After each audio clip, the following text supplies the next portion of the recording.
No, hello, yes. I can hear you. Yep.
Good evening and welcome to Saturday Night Soccer, brought to you live and exclusively only on your Optus Vision. It's a busy weekend of Ericsson Cup matches around the country today, with 3 games on Saturday and 4 games tomorrow, but our match tonight brings us live to Marconi Stadium with this important round 6 encounter between Marconi-Fairfield and the travelling in-form Brisbane Strikers. With me to discuss all the pre-match talk and what is happening with the lineups, Bertie Mariani, good evening and welcome. Evening, Robert. Well, Bertie, at this stage, Marconi are a pedigree squad, but what about Brisbane? They're really setting the league alight. Yeah, I mean, who would have thought that after that 5-0 thrashing in the Johnny Walker Cup, Brisbane would come back, and they've done it very, very well, especially in the first 5 rounds of the Ericsson Cup. Well, for Manfred Schaefer, the Marconi coach, selection problems for him simply because he has so many to choose from in his team. Yeah, I mean, we've discussed this prior, Robert, whether it's a good or a bad point. I mean, you've got to keep your players on your toes, but I think it's to date it's been a problem that he hasn't been able to have a settled formation. I would assume he would be going into tonight's match with the same formation, and I think that is a basis for their current form and hopefully for their future victories. All right, well, let's just confirm for the viewers where both sides sit in the table after 6 rounds. It's interesting to note that it's the Brisbane Strikers that are in such great form. They've picked up their pace and sit undefeated after 5 matches, 4 victories and 1 draw to sit at the top of the table, equal with Sydney United on 13 points. For Marconi-Fairfield, a mixed side at this start of the season, 2 wins, 2 draws and a loss, and they currently sit on 8 points, about mid-place at this stage. And Bertie Mariani, would that change the philosophy of Frank Farina on the road? I mean, I think Frank, he's motivated as a player, and as a coach it's been similar. And very interesting quote in the Marconi program where he said, well, he only knows one way to play, and that's attacking, mainly because he doesn't know how to tackle. So at this stage I expect Brisbane to go at the team at Marconi and play their attacking style of football. All right, well, talking about Marconi, let's just have a look at how they've sat over the last 3 weeks, and it's been an up and down ride for them and their coach Manfred Schaefer. At this stage they've had that win last weekend, the narrow one over Atlantic City, 1-0. They had that devastating loss to Sydney United at home, and Gibson Falcons, the 2-2-1 away from home. That was a match Brendan Renault was set off in, and it did really affect Manfred Schaefer's lineup. So, Bertie, at this stage it has been an up and down roller coaster ride at this stage for Marconi fans. Yeah, I mean, the good point is that they're coming off a win with the last game in Adelaide. That's a good result, but prior to that they've been a little bit unsettled, and a big loss here in their last home game against Sydney United. All right. Well, for the visitors here tonight, Brisbane Strikers, they have really witnessed smooth sailing for Frank Farina in his new position. It's been consecutive 2-1 victories over the Knights, South Melbourne and Wollongong Wolves. And Bertie, the Sports Australia cameras have been there, and we have picked up some fabulous games. Really a cracking year so far for the Strikers. Definitely, and that game last week, last time we were in Brisbane against the Knights, was what a magnificent game that was.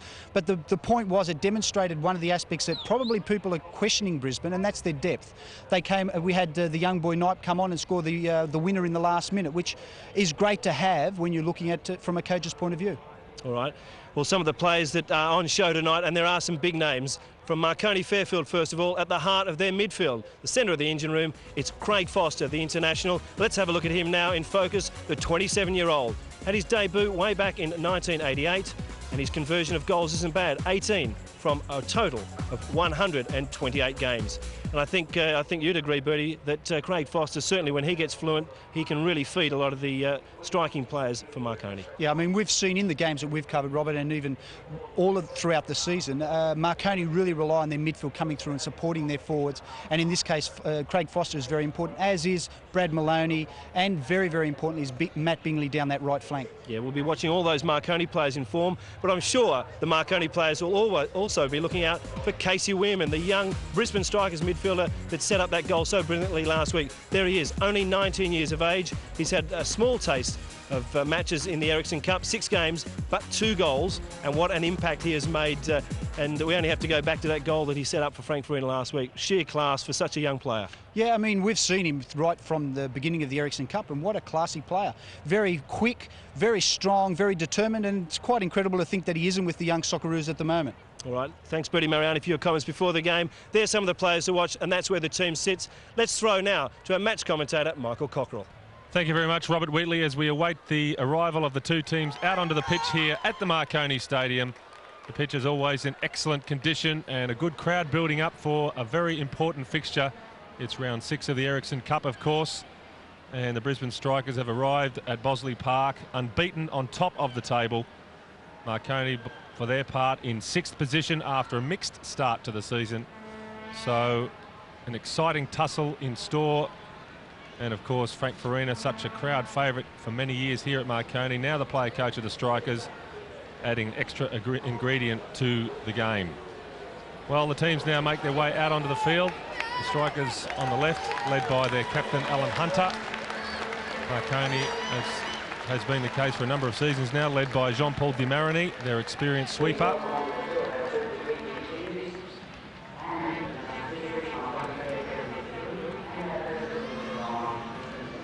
Very colourful atmosphere here.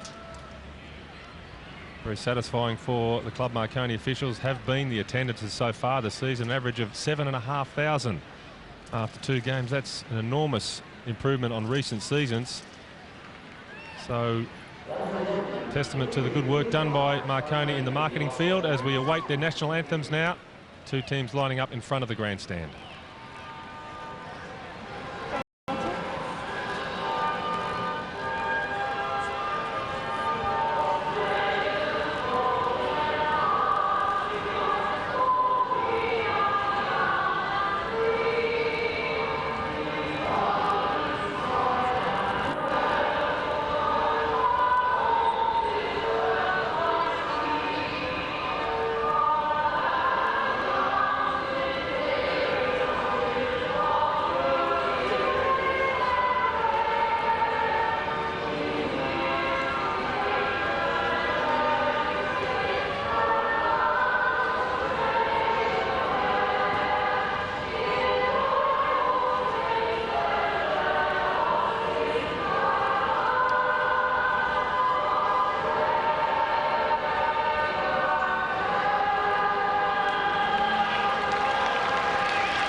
Well, all minds now on the job at hand. Marconi against the Brisbane Strikers. We'll take a check on the team news. Firstly, Marconi-Fairfield. Well, continuity is now the key word for coach Manfred Schaefer after a patchy start to the season. Following a confidence-boosting win away to Adelaide City last weekend, the Stallions will persevere with a formation which sees Luke Casserly and Brendan Renault in the important wing-back roles and Matthew Bingley pushed into midfield. Up front, Andy Harper and Francis Awaratifi will be looking to end a slump which has seen them score just 2 goals between them after 5 rounds. Francis Awaratifi, a veteran striker who's been scoring goals for many years for previous clubs, Melbourne Knights and South Melbourne. Now the job with the Marconi side. Well, a red card to Andy Brayshaw last weekend has forced Brisbane to change a winning lineup with the experienced Danny Wright slotting into the left side of midfield. Otherwise, injury concerns to player coach Frank Farina and Wayne Knipe have cleared, enabling the Strikers to field a side which has been both prolific in attack and miserly in defence. One less recognised factor in Brisbane's resurgence is the form of goalkeeper Clint Bolton, who has rediscovered his consistency after a difficult spell earlier in the year. Sean Cranny on the right side of midfield tonight for the Strikers. A regular avenue to goal for the Brisbane team. His overlapping runs will need to be watched by Marconi, who I'm sure will be well aware of the danger he poses. The man in the middle tonight from Sydney, Simon Micallef. One of the new breed of referees in the Ericsson Cup. So it's going to be the Strikers to kick off, playing from right to left in their yellow strip. And look at that experience on the halfway line. Farina and Brown, long-time friends, now teammates in this very exciting and very challenging Brisbane side.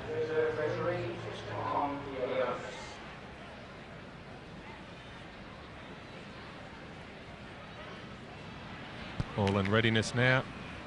Once again, a good crowd in here at the Marconi Stadium as Brisbane get the game underway. And an early touch for Sean Cranny. Looking for Farina, who goes down under the challenge of Paul Souris. Souris, in fact, playing his 100th game in the Ericsson Cup this evening. Formerly of the Parramatta Eagles, now, of course, with Marconi. And a good evening once again to my co-commentator, Bertie Mariani. And good to see Farina in the starting lineup tonight for Brisbane. Bertie, after that injury scare following that collision with Andrew Marth last weekend. Yep, for all Brisbane supporters and supporters of the game, Frank's just a different class of player, and it's good to see him on the park. Phillips now with the free kick, looking for Hunter, and a missed clearance there by Awaratifi, giving away the corner. Not happy with himself there, Awaratifi. He tried to clear this floating free kick from Phillips, completely miscuing the clearance. Yeah, again, a deep ball by Phillips, and a little bit unsettled in the Marconi defence. You end up with your 2 forwards trying to clear the ball out of the box. Phillips now with the corner from this left side. Hunter positioned at the near post, watched closely by Awaratifi. And that's a strong header there by Renault. Phillips with time now. And in fact, Phillips was offside there. Well, that's an interesting decision from the linesman, because I felt there was a Marconi player or two still guarding the post, but the linesman with the right angles.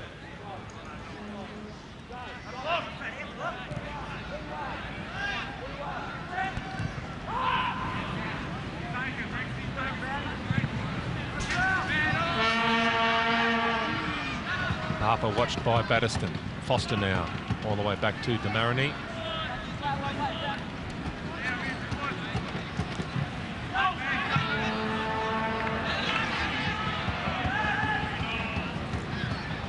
Renault forced inside there by Sean Crenny, and the ball goes towards Awaratifi. The flag up for an offside decision. The crowd not happy, but a worrying sign, I'd suggest, for Manfred Schaefer that Awaratifi and Harper have only scored 2 goals between them this season. Bertie Mariani, not good enough really for players of their calibre. Yeah, Michael, but I wouldn't put the blame fairly on their shoulders. I feel it's, as discussed at the beginning of the game, a lot has to do with their midfield, and I don't think they're supporting them enough and not giving them enough good supply. And it's very difficult for forwards to be receiving balls not of their liking or of their style. Perhaps Matthew Bingley, who now seems to be playing an advanced midfield role, may be able to lend them the support they require. Very mobile player, Bingley. As Foster tries to go through 2. Good challenge there by Phillips.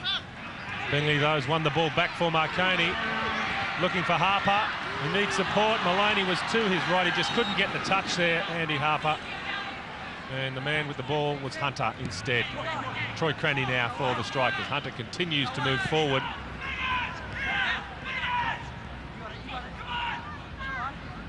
Cranny shown the line by Casserly. Hunter, a low cross, away by Maloney.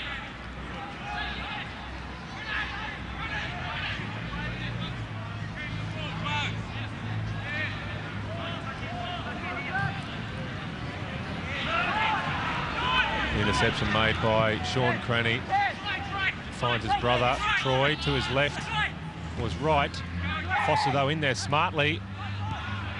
Foster still going for Marconi, backpedaling as Hunter. But a well-timed tackle there by Alan Hunter. He really is playing so well at the moment for the Strikers. And as demonstrated in the last 2 minutes, Mike, he pulled off 2 very crucial tackles, one against Harper and that one there. Goal-saving tackles. Yes, Alan Hunter, of course, unable to train with the team at the moment.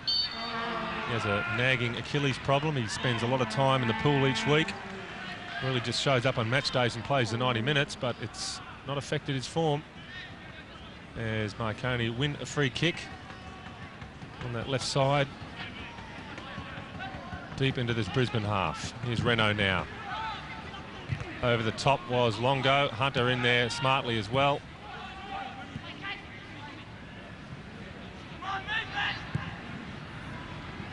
Farina, shadowed by Suris. Shoulder to shoulder. Play on, says the referee.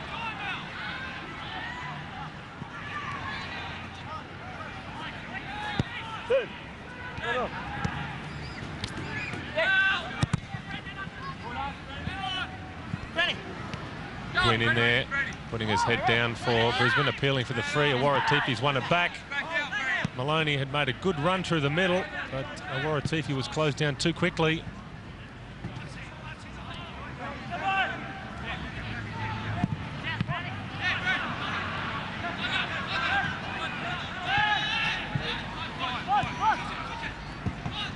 Foster. Cyrus.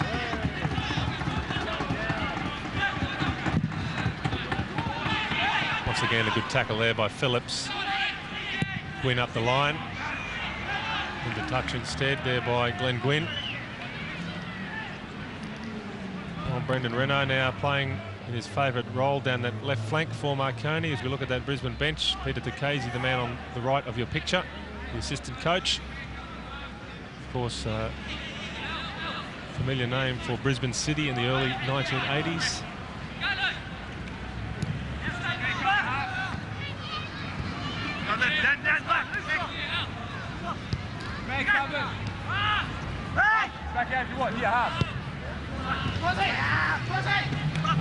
Foster challenged unfairly by Gwynn, according to the referee.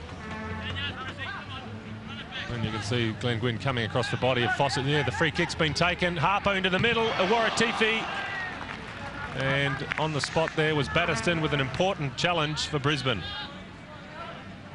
Yeah, the quick free kick, Michael, just upsetting the Brisbane defence there a little bit, and Harper was able to get that cross in, and unfortunately not directly to Francis Waratifi.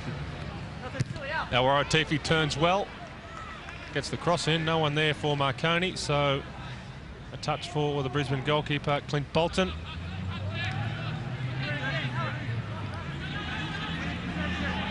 Really is good to see Bolton back in some sort of consistent form. As we stay with the action, Cranny gets down that right side, the header away by Suris, and the Brisbane players really get in each other's way.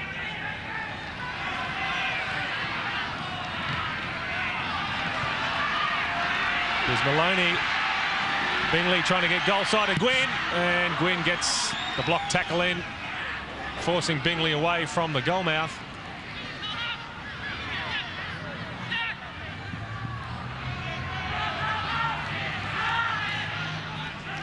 Harper has dropped deep for Marconi. And eventually Bingley just wastes possession. But just quickly on that subject of Bolton, Bertie Mariani, he had an unhappy spell early in the year, of course, dropped from the Olympic team at the last moment. That did his confidence no good at all, and it's been perhaps a little bit unrecognised that his form has really had a lot to do with Brisbane's resurgence. Yeah, Michael, I think also he's a young player and he's been under immense pressure of late, and players go up and down, and they have fluctuations in their form, their concentration, and the goalkeeper's probably more focused on that problem. And Clint Bolton has performed very, very well to date and has been in excellent form in this first 5 rounds. Here's Demarani now for Marconi. And Waratifi has done well to get away from Hunter. Still going to Waratifi into the box.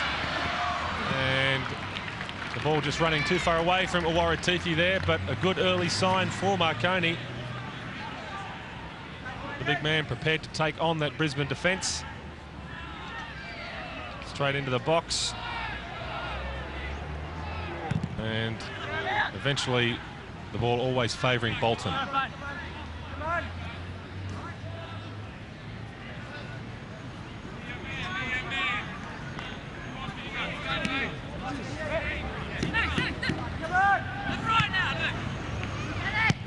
Right there, to no one in particular.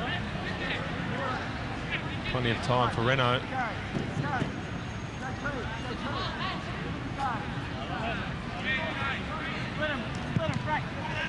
Well, it's been a fine day in Sydney today, but the clouds are gathering as we speak towards the south. Let's hope the rain stays away. Not too much cover for the commentators here. Bertie Mariani. Tell us, what's your weather eye? You're a local here. Is this going to rain or not? Yeah, it could, Michael. I mean, here I go sitting on the fence again, but I hope it doesn't, because I'm at that age where it can affect you, and it's sort of like bring on the rust in the joints. Here's Harper dropping deep once again. Interchanging with Bingley. Suris released by Demarani. Waratifi wants it to the back post. It's a good cross, dropped by the goalkeeper and taken off the foot there of Bingley by Alan Hunter. Waratifi's injured. He's taken a knock to the knee. And we'll look at that incident once again. It was a good cross in towards the back post. And perhaps Waratifi really just jarring his knee there in this collision with Bolton. No, I think as you see, good dead leg, good knee to the thigh of Francis, and found whatever muscle there was on that bone, and I think he's got a nice dead leg in the thigh. Bingley, and it takes a deflection off Troy Cranny, so a corner for Marconi. Waratifi still receiving treatment behind the goal there. Should be okay shortly. Good pressure this though by Marconi. Maloney now with the corner.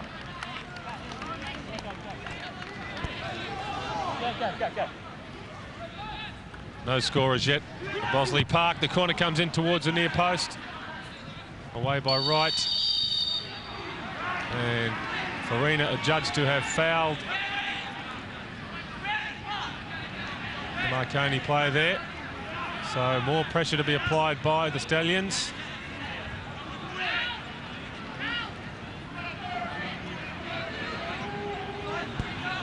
Renault's free kick now. This time a clean take by Bolton.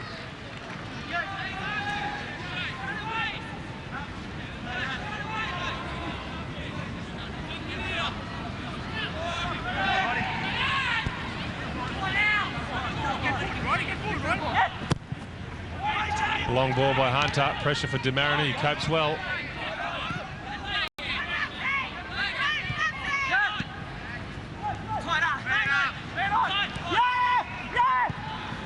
Foster ignores the run there of Casserly. That's a situation, Michael, that I really feel is a negative aspect of the play out of Marconi. It becomes a mental thing. That was a great ball. It needed just a one-touch for Casserly in behind the defence. But when things aren't running well for you, you tend to have a second thought. And in that case, Foster had the second thought and played it backwards. Weirman now, Cranny starting to stride out. That long loping run of his, well matched though by Bingley. And eventually Demarani in there with a good tackle, using all his experience, positioning himself well. Mistake made by Phillips.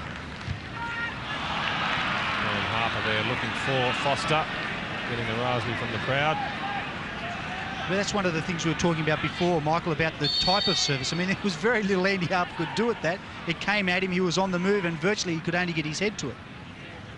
Well, Longo committed a foul, according to Mr. Micallef, so it's a free kick now for Brisbane. They caused problems early in the match from a similar situation. Hunter again makes his way forward. Batterston and Brown also towards the back post, looking for Hunter. The not on, and Brown's header tipped onto the crossbar by Bobby Catlin. How did that stay out? Rod Brown's not sure. Well, this is a great header here by Hunter. Waratipi came short and missed it. Plenty of power in that header by Brown, and Catlin doing well to push it over and onto the bar and away to safety. Yeah, and have a look at this bad defending by Francis Waratipi. In the end, good play by the Brisbane strikers, and ultimately a good palm over by Bobby Catlin. So a let off there for Marconi. A real chance for the strikers. Corner now to be taken by Phillips, away by Maloney. Still Phillips. It's a good cross, and Demarani takes no chances. Catlin was coming for the ball. Probably called it, but Demarani not prepared to take the risks. Another corner to the strikers.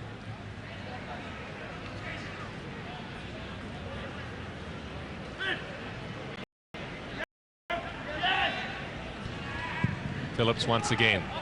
It's Batterston against Harper, away by Souris. Gwynn lofts it up again towards Phillips, but picked up instead by Renault. The quick break is on for Marconi. They want it. Here's Bingley. Foster has to stay on side. He checks his run, and Bingley, in the end, just overruns the ball. Yeah, but Michael, see, the unfortunate problem is there was no assistance, no third man run from the supporting players for Marconi. In the end, it was easy pickings for the Brisbane defence. They held their ground, and they were able to assess the situation. Here's Maloney now, doing well to control a difficult ball. No time for Marconi, even in defence. Here's Harper with a little bit of space. Closed down quickly, though, by Hunter.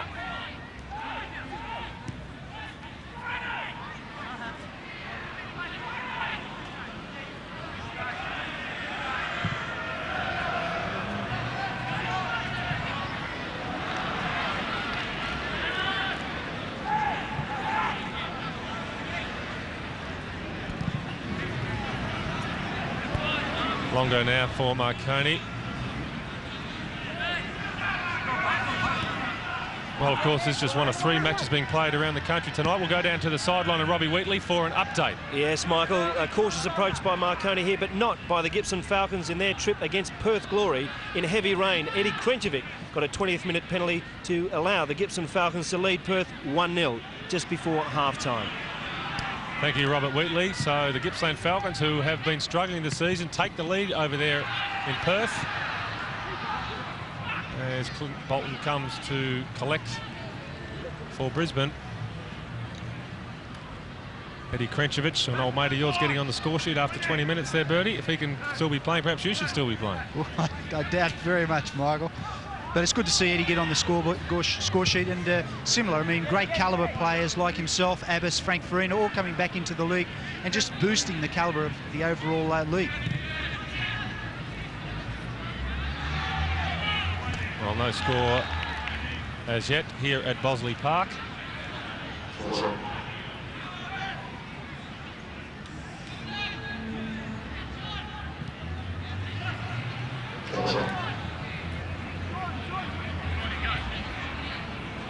Gwynn, the very reliable sweeper for Brisbane.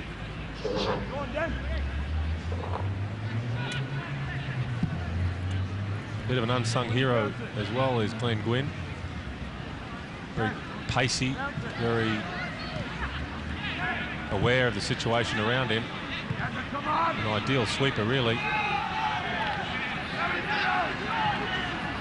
And here he is again to track this run of Harper. As Troy Craney, in fact, ruled to have fouled the Marconi player after he released the ball, so it's a free kick for Marconi.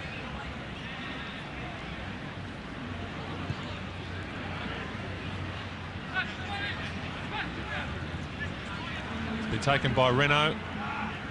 Targets once again Waratifi, Longo, Foster, Harper, Casserly also involved.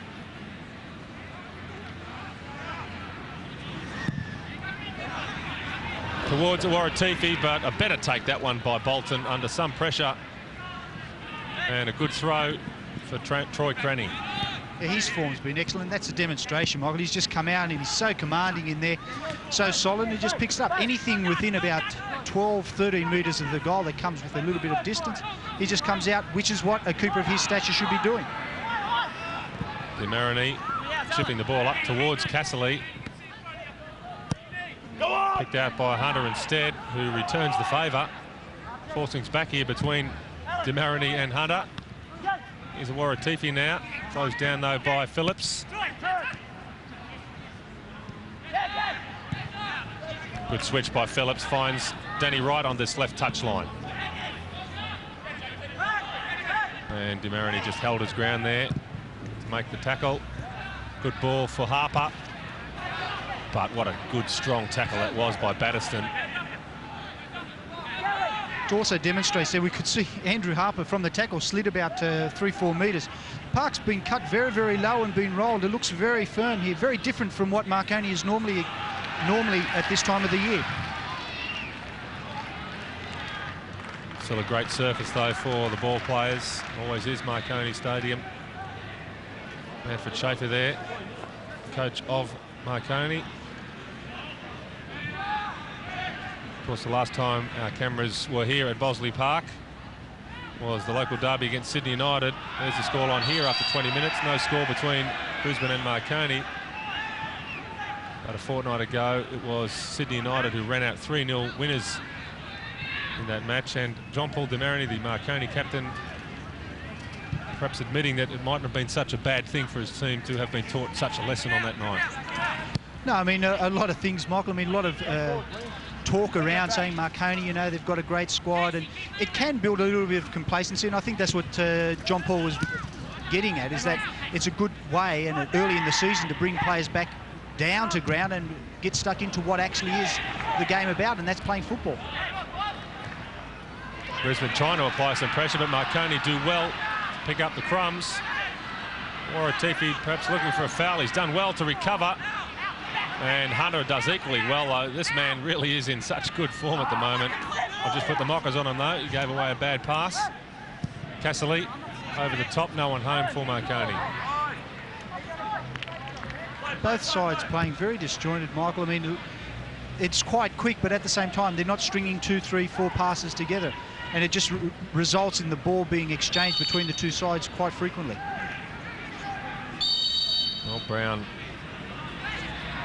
fouled there by Longo. Referee wants to have a word to the Marconi defender. Possibly for something he said. Once again, a Brisbane free kick. Peter Takesi, the assistant coach of the Strikers, keeping a watchful eye from the bench.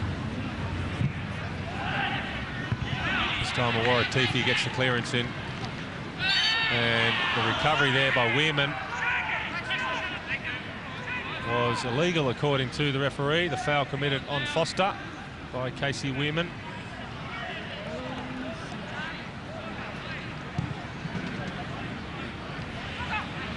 Suris, Waratifi, up the line there by Renault, and the clearance there by Gwynn.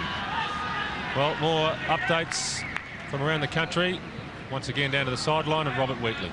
Yes, Michael, that game we mentioned before, it's now Gibson Falcons 2, Perth Glory 0. The rain subsided, but the goals haven't. Speedy winger Doug Marcina scoring in the 27th minute of that game. 2-0 to Gippsland. Thank you, Robert Wheatley. As a Waratifi tries to get on the end of things for Marconi. Man in the way was Alan Hunter.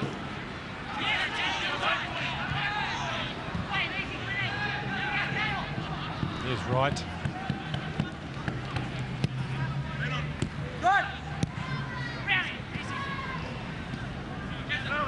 Phillips. Weirman has been quiet in these early stages, Casey Weirman. And a good pass by Wright, but cleverly intercepted there by Renault.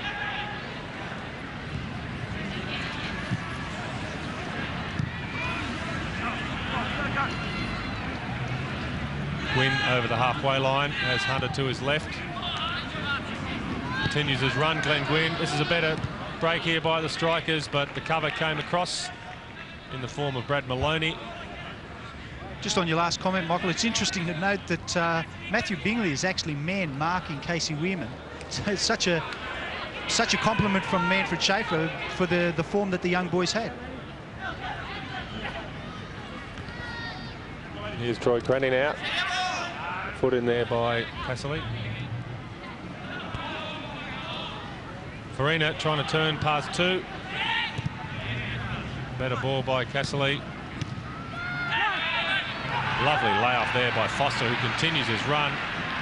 Waratifi keeps his balance. Good ball for Foster. No one home in the middle as yet for Marconi. They stream forward, the blue shirts. A good cross there by Foster and away by Hunter, as the danger lurks in the form of Brad Maloney. Yeah, Michael, but it was a great attack, but unfortunately no support from Marconi. Came very late. Cassidy. Bingley forced wide by Weirman.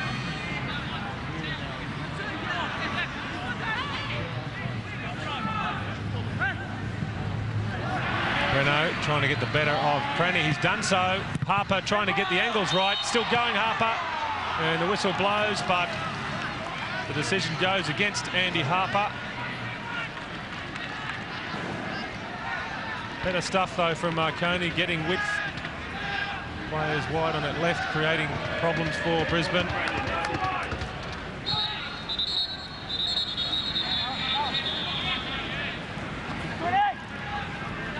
Still no score, though, here at Bossley Park. Brisbane perhaps coming the closest with that header from Rod Brown. Weirman finds Farina. Good foot in there, though, by Suris. Suris wearing Farina like a glove at the moment.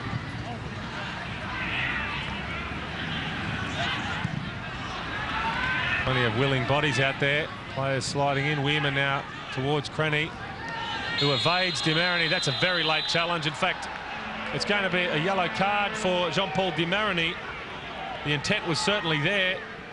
Let's see how much connection was made. Well, the connection may have been slight in the end, but the intent was certainly there. Yeah, he's flown in, fully determined, and both legs stretched, and definitely caught the Crenny there. Very dangerous tackle, and for some may have even expected a red, but a yellow fairly certainly warranted. So Brisbane now organising the situation. Marconi setting up the wall. The advice coming from the goalkeeper, Bob Catlin. Phillips is taking his time. Perhaps Hunter, who is just a yard or two to his left, may try the shot.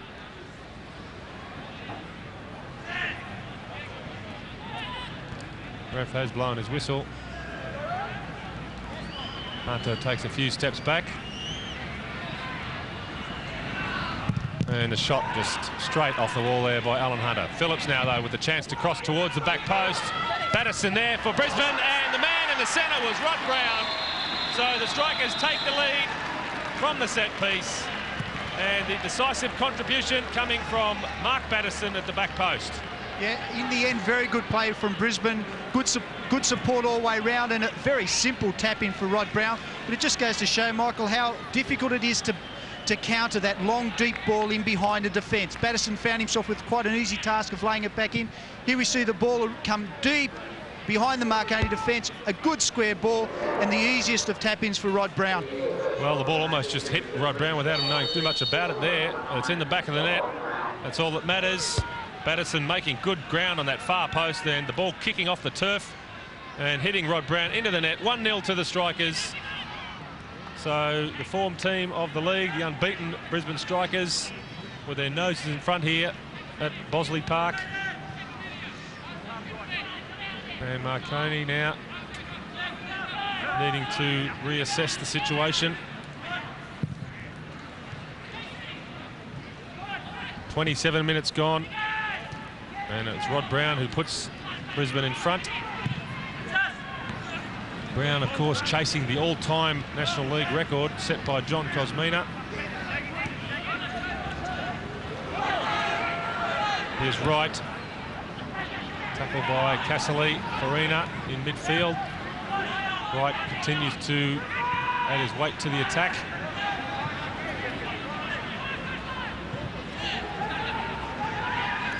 Troy Cranny tracked though by Cassidy.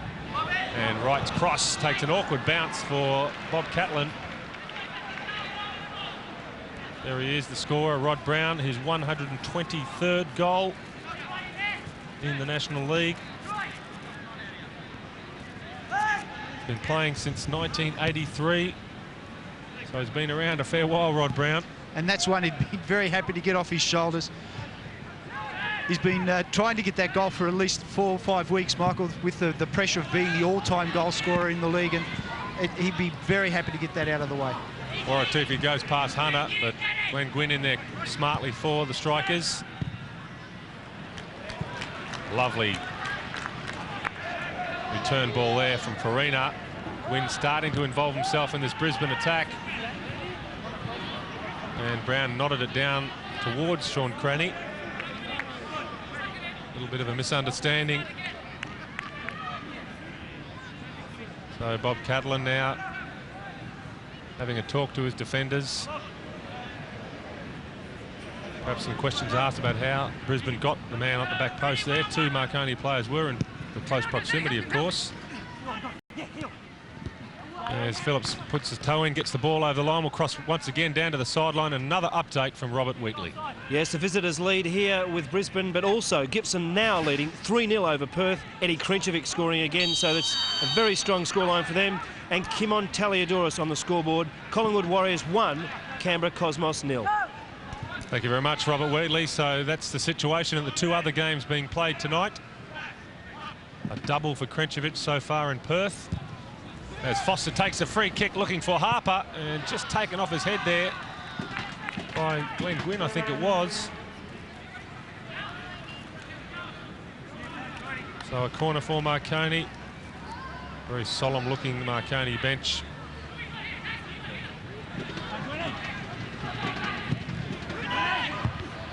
Away by Gwynn once again. Farina hooks it over his head. Marini towards Cassidy. Good strong header across box there by Cassidy. Bingley tries the shot. Takes a deflection off Rod Brown. Waratifi beats Phillips with ease. And a cross just too close to the goalkeeper in the end, but good skills there by Waratifi. glorious skills here. And unfortunately, the cross probably a little bit too close to Bolton, but prior to that, some magnificent ball skills, dragging it with one and just slicing it around the defender with the other. Roddy.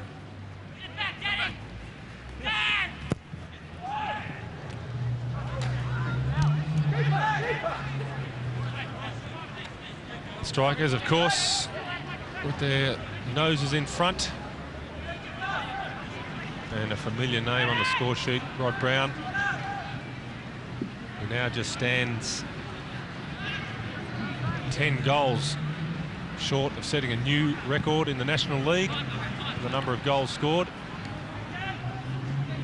He'd be a very popular record holder if he did achieve it, Rod Brown. Once a Marconi player, of course, only briefly. Had spells at Harpia Leichhardt, Newcastle Breakers, and now the Brisbane Strikers.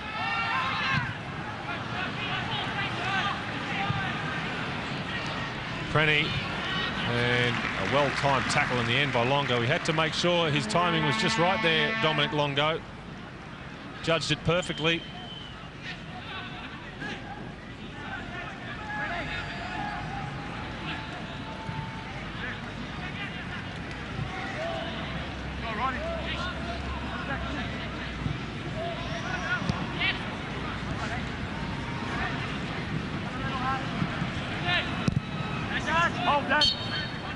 Offside there against the man in the middle, Casey Weirman. Danny Wright timed his run well enough.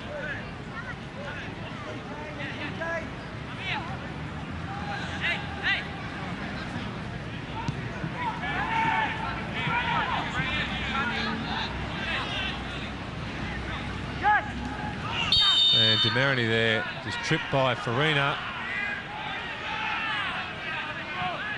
He wants some action from the referee. Of course, the irony being that Demarani and Frank Farina are the best of mates. No love lost here tonight, though, and points are at stake. There's Renault. Draws the wrath of the referee at the other end of the pitch with this tackle on Troy Crenny. Really an unnecessary one there, Michael. I mean, Cranny's about 5 metres away from his own byline into a corner, and Brendan Renault's just slid in, and actually quite a dangerous tackle, and just goes to show the danger of sliding in from behind.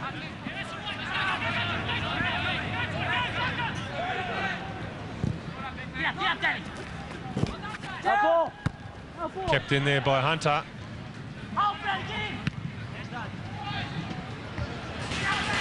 Waratifi working hard as always. Needs support though. Here is a Waratifi with a shot, and straight at the goalkeeper in the end from Francis Waratifi. There's Brisbane all of a sudden counter. Weirman's release finds Crenny, does it? No, the ball is going to be shepherded out there by Longo. So a quick break from the Strikers after Marconi almost found the target. A heavy collision there between Gwynn and Bingley. The ball falling for Waratifi. Plenty of power, but the shot lacking direction.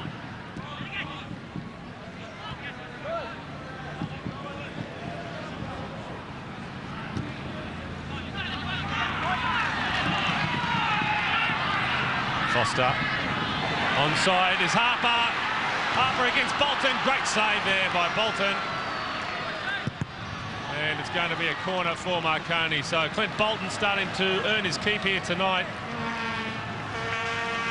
Yeah, we see here probably Andy Harper took it that one step too far, allowed Bolton to come out, and a good save, but also a very difficult chance for Harper from that angle. Ultimately, the ball being hit out for a corner. Ball now back in the middle, and Bolton again on the end of it. His confidence growing by the minute. Clint Bolton. Wonder if Andy Harper's inviting him out for a beer after the game.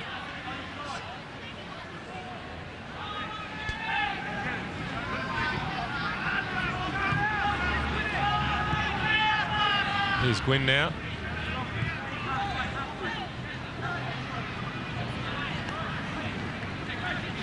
Brisbane prepared to be patient. They have the lead. I want to hold the advantage until the interval. Troy Cranny there running out of room, and the early release from Maloney finds Harper.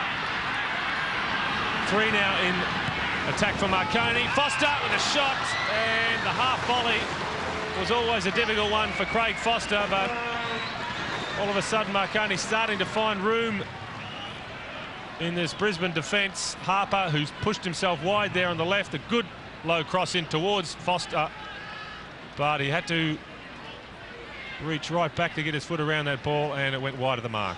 Yeah, he gets plenty of time, but unfortunately probably just gets a little bit too much on it. Very difficult ball behind the player who's trying to get in front of the defender.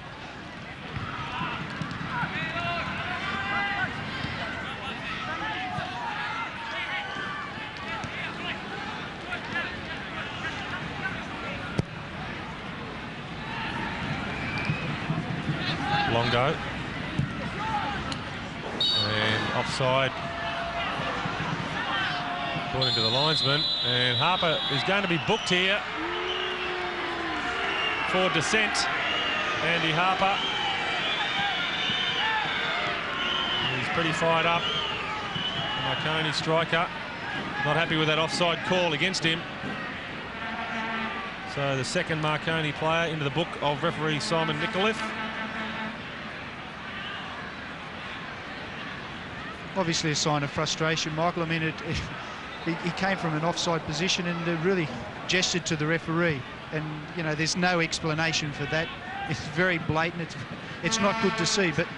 But obviously in that case, a situation that's very frustrating for the forward, Andy Harper.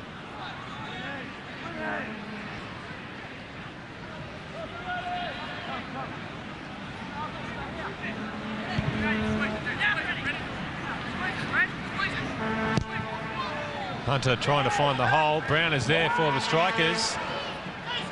Weirman lays it off for Cranny, who measures up the shot. And DeMarini getting his body in the way. Still Brisbane, though, with the ball, if Cranny can retrieve it. And just a little bit too far away from Sean Cranny there.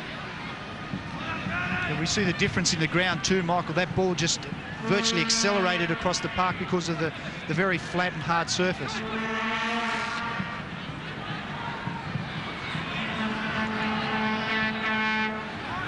Harper. No one in the middle, has to go wide, and Foster's ball is a poor one there into space.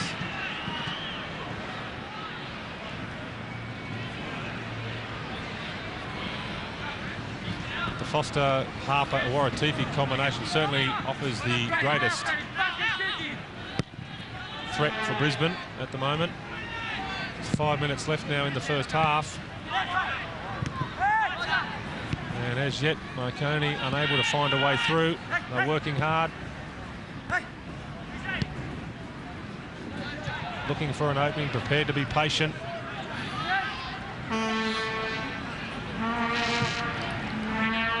And DeMarini just telegraphs that pass, really.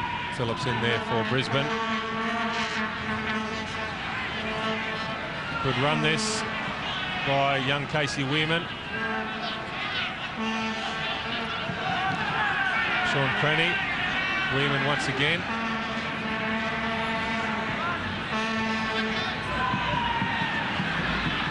Gwynn looks for the switch towards right. The ball goes behind him though.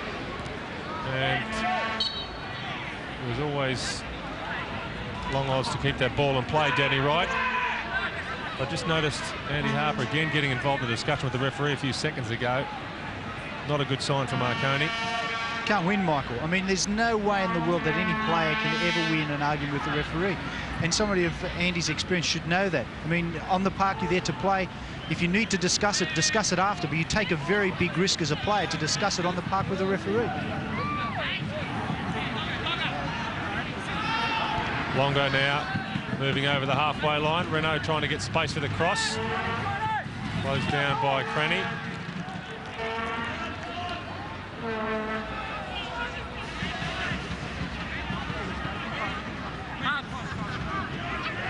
Throw now by Renault, a long one, looking towards Longo. And Cranny's just giving the ball back to Renault, though. The cross is a good one this time. Dropped by Bolton. He gets help, though, from Batterston.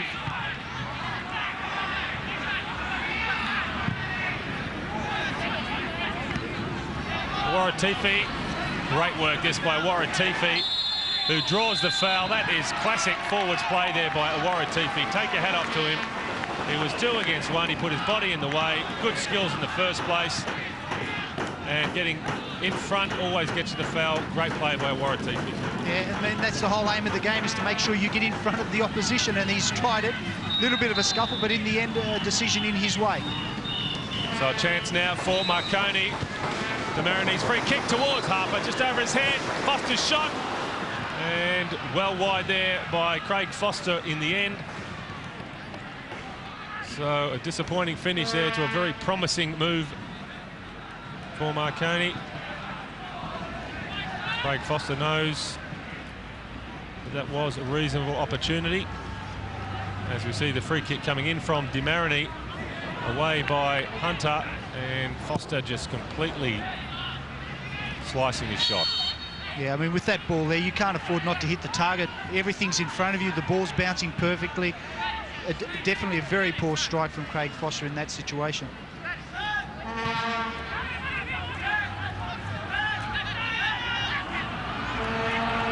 Farina.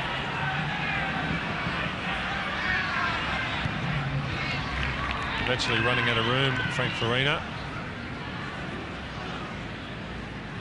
Sean Cranny. May have taken a knock to one of his arms or an elbow or something. Seems to be okay. There's Bingley. Blocks the progress of Casey Weirman, according to the referee. Signal there from Phillips as we go into stoppages at the end of this first half. Brisbane still in front. Batterston positioned at the back post. Brown short. And the touch came from Casserly in the end.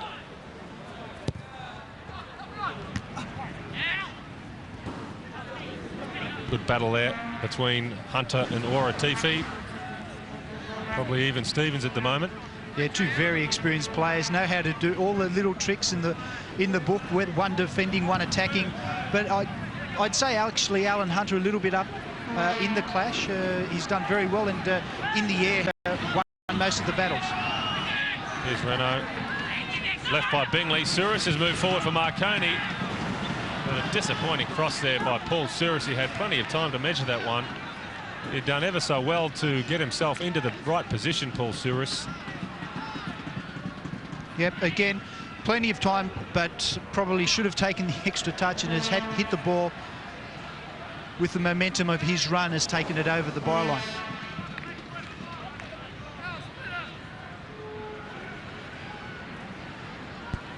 So there is the situation at the end of this first half. Still a bit of stoppages to be played by referee Simon Micallef.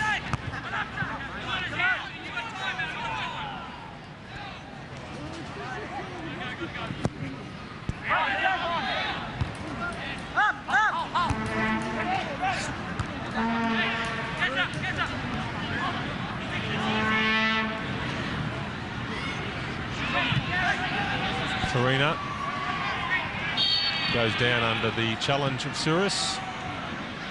Farina really just using his experience there to milk the foul. And as we see, not a lot of contact in there. No, Michael, and as we see there, just a little nudge, and Frank's gone down like it was a sledgehammer, which is the experience of the player. I mean, that's nothing that's illegal. It's just a matter of making sure the referee sees exactly what happened.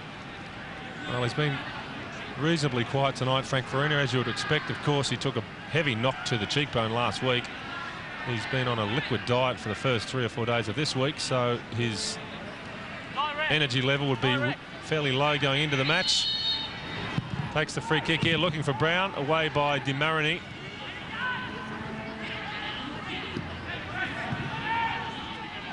All the way back now to Gwynn. Weirman has dropped deep.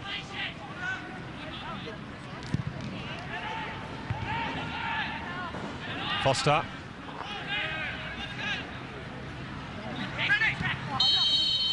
As referee Simon Micallef blows the whistle to end a first half which sees Brisbane in front. Marconi doing their best in the final stages to penetrate the Brisbane defence, but Clint Bolton in good form for the Strikers. It was a goal from Rod Brown after 27 minutes which put Brisbane in front. A good move from the set piece and the cross coming across the face of goal from Mark Batterston. It was enough to put Brisbane in the right position. Marconi, despite all their best efforts, with plenty of work to do in the second half, plenty of thoughts to ponder for coach Manfred Schaefer. But the unbeaten Strikers continue their excellent form in the Ericsson Cup. As the players go down the tunnel for a well-earned break, the half-time scoreline here at the Marconi Stadium is the Brisbane Strikers 1, Marconi-Fairfield 0. We'll take a short break.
Hello. Now I just got it. 10-9-8-7. 10-9-8. Welcome back to Sports Australia's exclusive coverage of the Ericsson Cup. And just some half-time results before we discuss this match here. Some half-time results before we discuss tonight's match. And it's the visitors that are upsetting. It's the visitors that are really producing some excellent results in Canberra. Canberra Cosmos 0, Collingwood Warriors 1, Kimon Taliadoros a goal in the 32nd minute, and Perth Glory down 3-0 at half-time to the Gippsland Falcons, and a double coming from Eddie Krenjovic. Well, joining us, Just passing time. we're back again for his comments at half-time, and Bertie, the Do I get on? do I get on? Do I? Oh, fine. It's a subdued. Oh, subdued. Subdued. Subdued.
Welcome back to Sports Australia's exclusive coverage of the Ericsson Cup.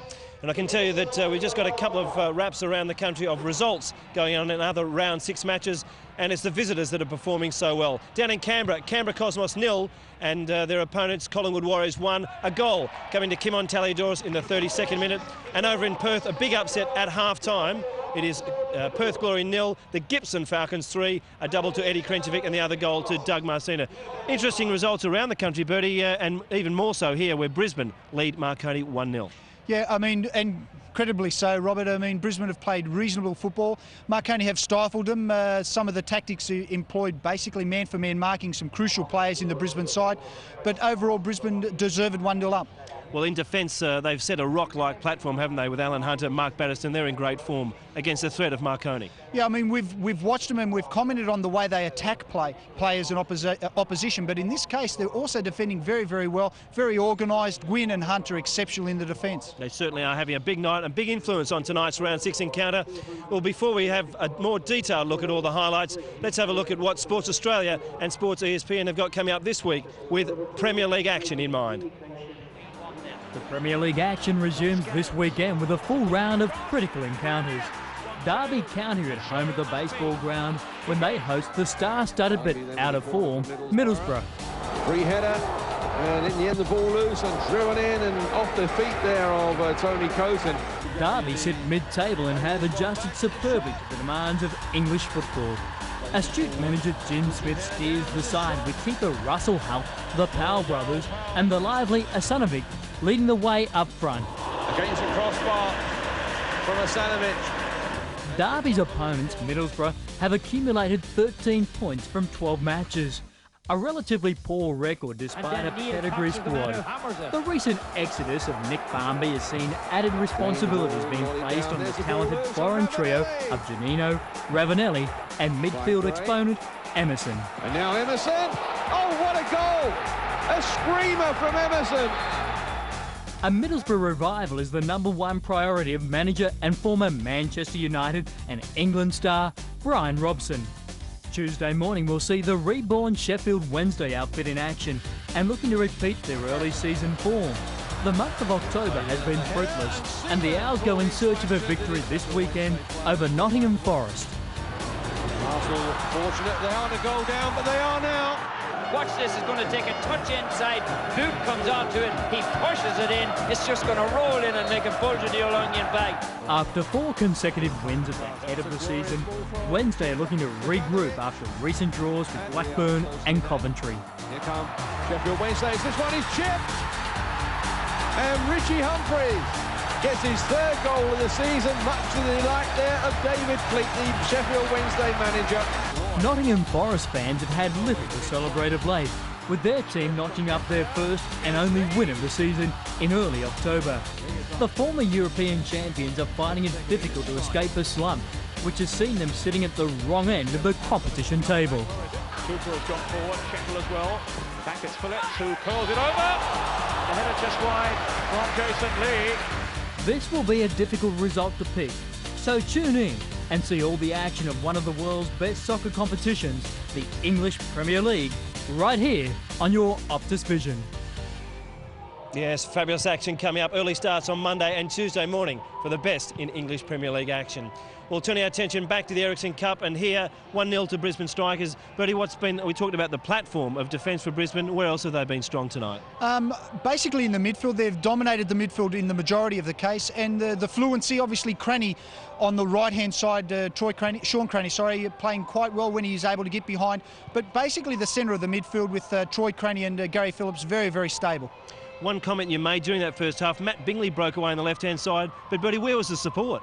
Yeah, it must be disappointing from the Marconi fans. They have so much fluency, so much pace out of the midfield, and yet what happens is they're breaking with no support in that next line. And as you said, they get to the player that's attacking, gets to the furthest point, and really has nowhere to go or no one to play the ball into.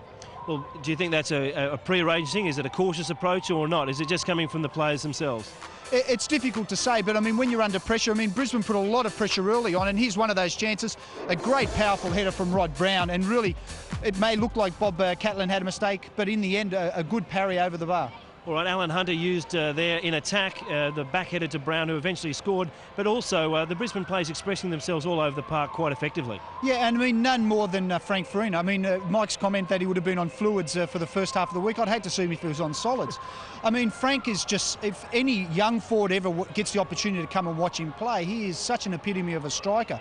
We talk about scoring goals, but his mobility, I mean, you see here, he's always involved, but here, what a great deep ball by Phillips, and the goal ultimately, a very simple one for the forwards, if you've got support from other players. And there we saw Battiston popping up to give the support for the forwards. Yeah. And that's where with Frank Farina, he's just so mobile, he's always involved and such a winner. He never lets off. Yeah, Bertie Mariani, you're correct in that. The goal coming in the 27th minute, it gives Brisbane the lead. 1-0 at half-time. Players about to come back on the park. Time now to cross back to Michael Cockrell. Thank you very much, Robert Wheatley. As we look out on the setting here at the Marconi Stadium, what a fine setting it is too. An ideal stadium for football, a good pitch, nice, tight, compact ground for the spectators. And there is the man of the moment, Frank Farina, as Andy Harper continues his discussions with referee Simon Micallef. Marconi frustrated a little by a few of the decisions in that first half. As you would expect, they are behind on the scoreboard. Goal scorer Rod Brown after 27 minutes. So Marconi with it all to do in the second half, the home side. Looking for some solid crowd support to spur them on as referee Simon Micallef gets the second half underway. No changes made by either side during the interval. Manfred Schaefer, the Marconi coach, does have a tendency to use his entire bench during matches. Tonight, Robert Stanton, Vlado Zoric and Sean Babbage awaiting their opportunity. There's a poor pass by Souris, allows Brisbane in there. Weirman with a shot, and the power was there, but the accuracy was not there from Casey Weirman. A young player in such great patch of form at the moment. It's exciting to watch Michael. He gives the opportunity to break forward, and here you see not scared to have a hit from any range. Longo there with the square ball across to DeMarini.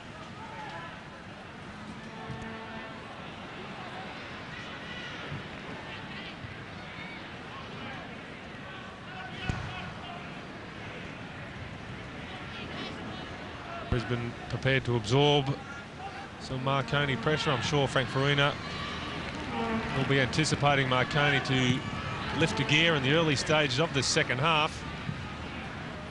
They need to start forcing the pace, Marconi. They need to work harder. They need to press Brisbane closer. They need to be more accurate with their passing. They have the players, there's no doubt about that. Weirman now for Brisbane.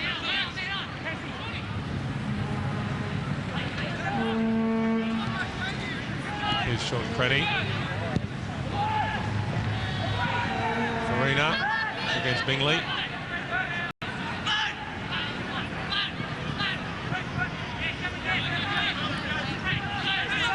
Good ball from Phillips. Farina tries to ride the challenge of Longo. It's a free kick for Brisbane. And Dominic Longo is to be cautioned. The third player yellow carded by the referee. All of them from Marconi. There's no doubt about that one. That's just a push and shove, and ultimately that wasn't the foul, Michael. I mean, from that, Dominic's just kicked the ball away, and it's very simple, as we've seen. I mean, Marconi, two of their most experienced players have received yellow cards for some really silly retaliation. One kicking the ball away and another a gesture. Well, the look tells the story there from Dominic Longo. Brisbane now with a chance to threaten the goal of Bob Catlin. 5 in the wall for Marconi. Hunter poised for the shot. There's a gap in that Marconi wall. Can Hunter find it? And he does so, but the positioning of Catlin was sound, and in the end a comfortable save. Yep, and here we see the ball really hit well, a little bit of a bend, but not really that much power, and quite easy for Bob Catlin in the end. Well, young Casey Weirman now in trouble with the referee. Crowd appealing for the decision, which was the right one. No dispute at all from Casey Weirman.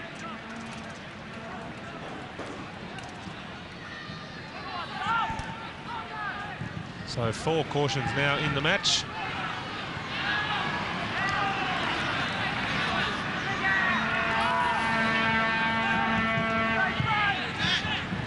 Foster.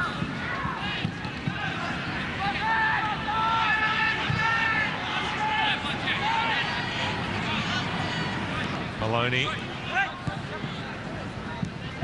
Renault, who's been well held by and large by Sean Craney. He's done the better of the two here all of a sudden, Renault. Once again, Marconi really delivering a poor ball into the centre when the opportunity was really there to threaten that Brisbane goal.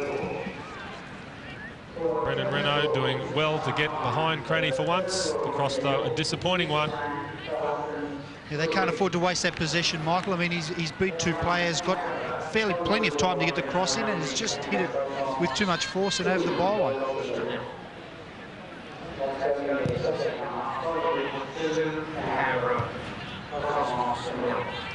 Hunter now forced back in defence. Turns inside, Harper.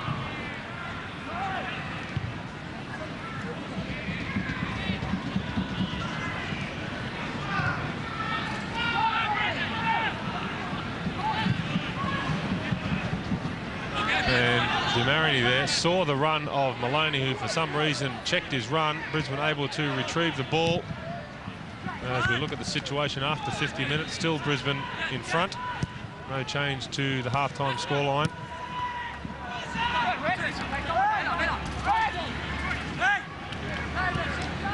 Lehman with a fair tackle. Renault goes down.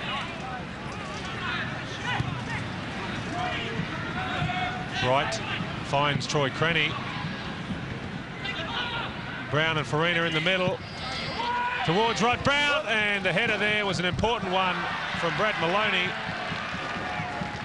He needed to get in the way there, Maloney, as Troy Craney delivered a good ball towards Rod Brown. Important piece of defending there.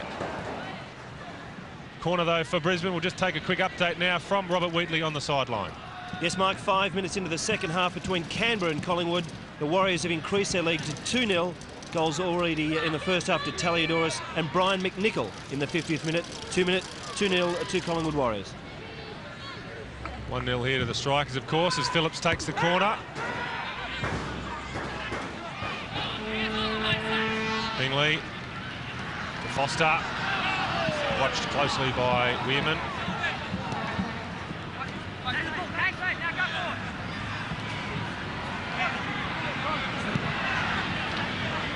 Longo feeds it to Souris.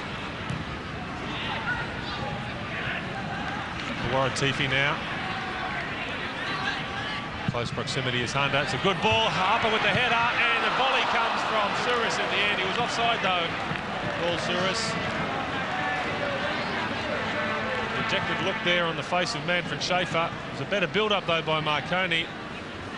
The ball from Waratifi was a good one. A strong header by Batterston, but the player there with the flashing volley was Souris in an offside position. Yeah, Waratifi does well to get the cross in. Harper, good challenge by Batterston in the end, winning it, and Souris standing well offside.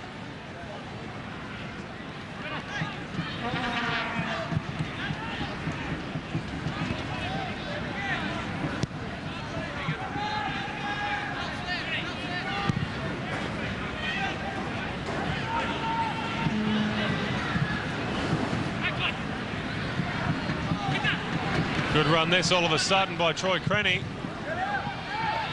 Cover arrived just in the nick of time from Casserly.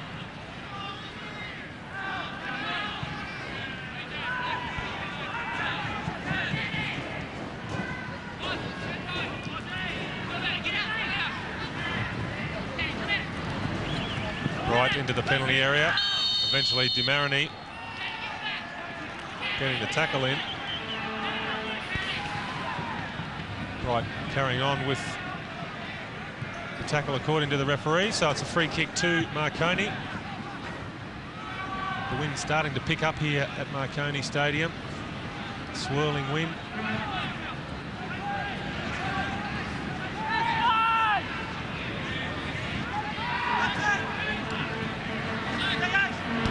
Foster taking too long, finally feeds it to Bingley. Here's a Waratifi. And just turning himself into trouble, eventually Francis Waratifi.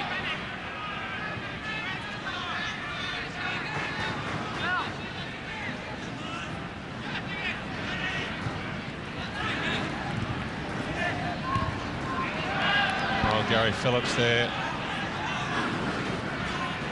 Always in the right place at the right time. He really holds together that Brisbane midfield. He assumes a deeper position. He's the anchor man. He's just in front of the defence and uses all his experience to hold together the centre of the park for Brisbane.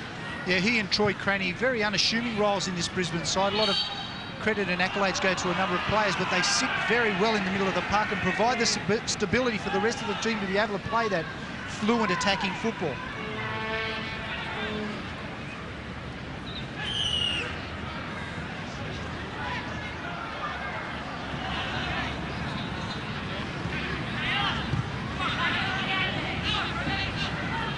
Hunter towards Farina. Suris in there for Marconi.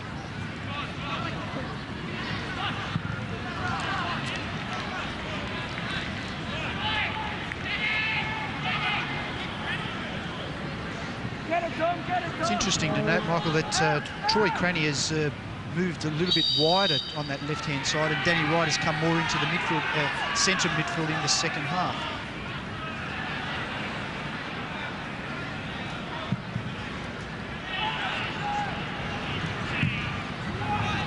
Foster with a free kick, looking for Harper, and it eludes both Hunter and Harper. There's been a foul committed though, according to the referee. So a free kick to Brisbane. Will take the opportunity to once again cross down to Robert Wheatley with another score update on the sideline. Yes, Michael, it's Perth Glory with a reply. A goal to substitute Kaligarakos in the 60th minute, but still the Falcons lead 3-1. Here's a Waratifi now. Well-timed tackle by Batterston.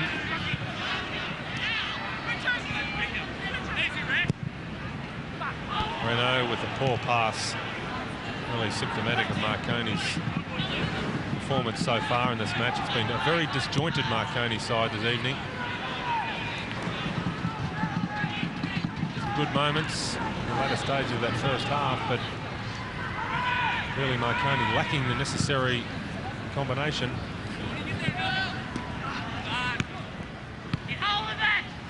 They just don't seem to have that fluency with the players that they have. They should be able to stroke it around a little bit and just give the midfielders that little bit of extra time to get forward. But very disjointed, but don't take it away from Brisbane either, Michael. They play a very pressurised football in that defensive mode and have been putting the Marconi players under immense early pressure in that middle of the park. Well, here's the man that can make it all happen for Marconi, Craig Foster. He's done well here, looking for Bingley. And the pass just overhit slightly there by Foster.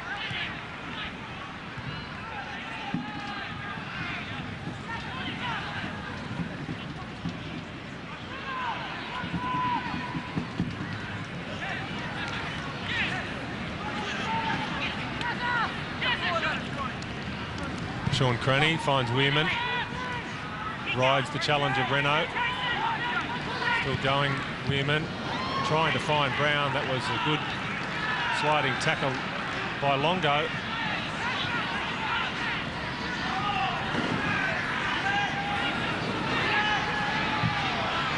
Cassidy's ball finds Maloney. He's onside.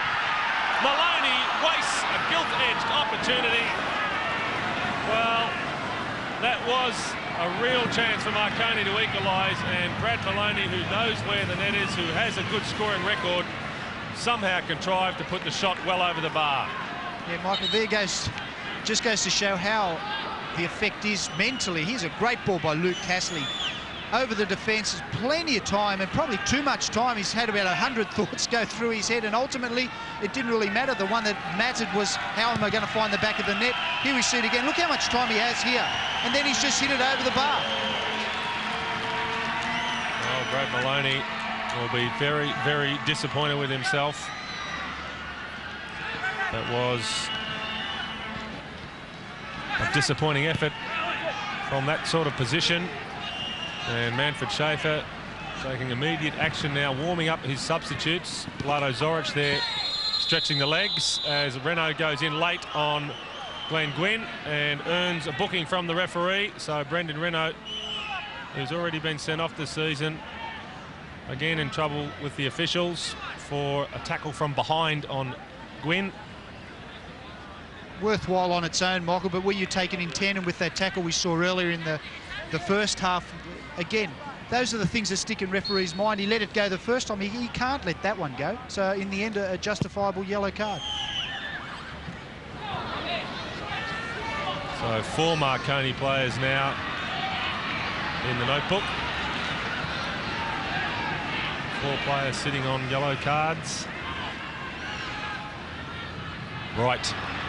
He's done well. He's passed Dimarini. Weirman lines up the shot, and no problem in the end for Bob Catalan, but Weirman starting to push further forward in this second half of Brisbane.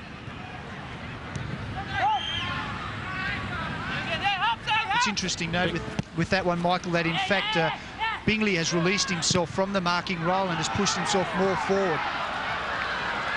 Harper now dispossessed by Batterston. Throw quickly taken, looking for Renault. Sean Croney back there in cover. It's going to be a corner though for Marconi. No hard feelings there between Harper and Batterston.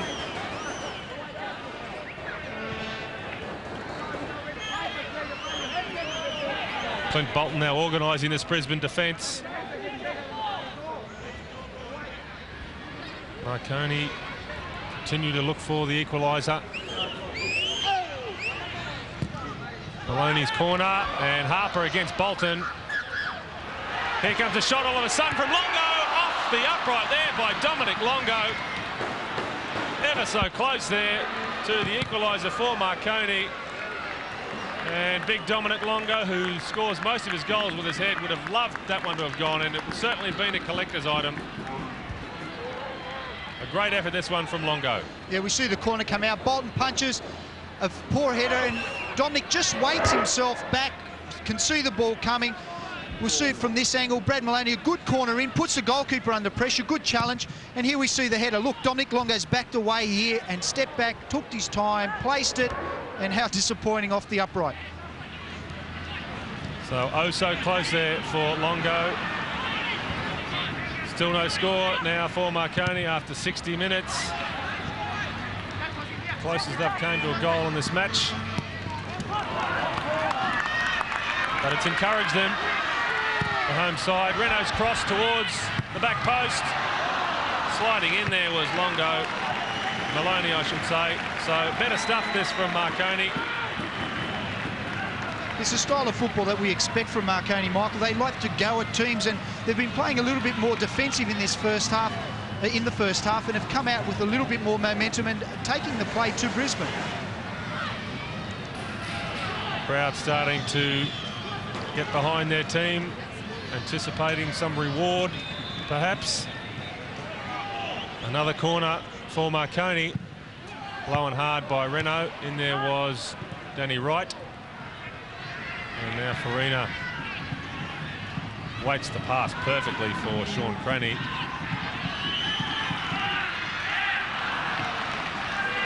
You just saw in that sequence of play, Michael, the style of defence that Brisbane have. They pressurise the players right from the start, and in the end receive the ball back by Marconi, unable to keep possession and playing the ball out.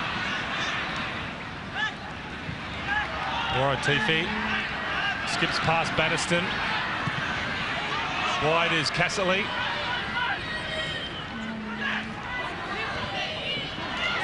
Renault, Casserly working well down this left side. And Eventually really just taking too long there to play the killer pass there, Marconi. Brisbane can counter. Weirman. Brown is offside, but only just. Wouldn't have been much in that one, Michael. Rod Brown saw the defence came out, came with them, and just at the point of the ball was being played, I think it might have just been a fraction off. Well, more news from other games from Robert Wheatley, once again down on the sideline. Yes, a revival for Canberra Cosmos, a goal from Norman Kelly in the 70th minute, but they still trail Collingwood Warriors 2-1. Back to you, Mike. Batterston working with Gwynn in that last line of defence.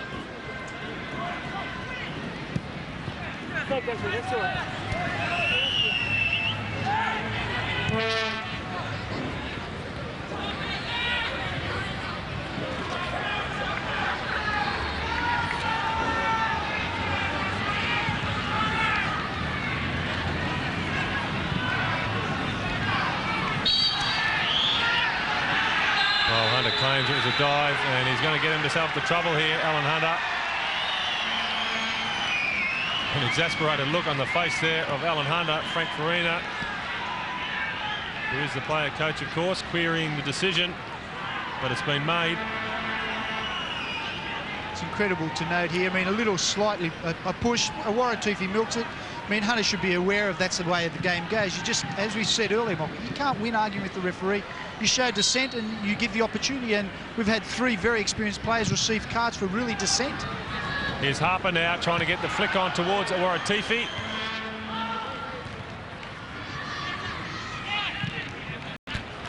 Lovely ball there by Danny Wright, finding Sean Cranny. No support near him. He has to go to the line. Past Renault, and across there. Goes behind the goal from Sean Cranny.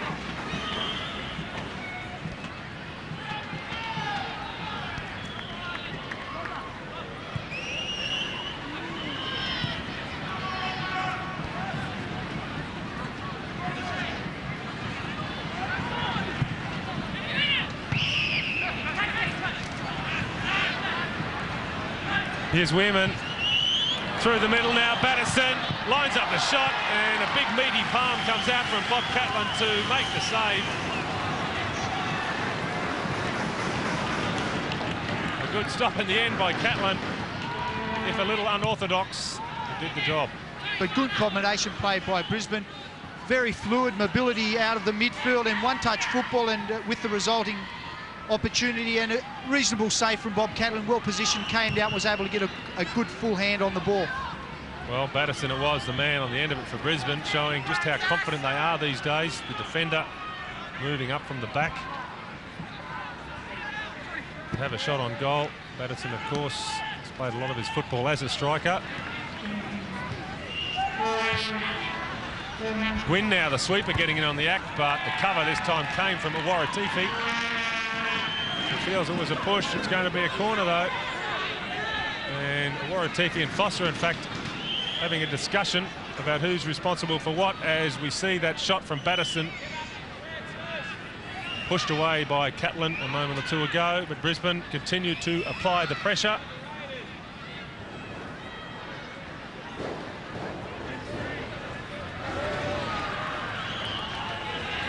Bob Catlin has been very consistent for his team this season. It's one of their most consistent players. As Wright there gets well under the shot from the edge of the box. Danny Wright, a very versatile player, has played some of his football in the front line, but his goal touch deserting him there.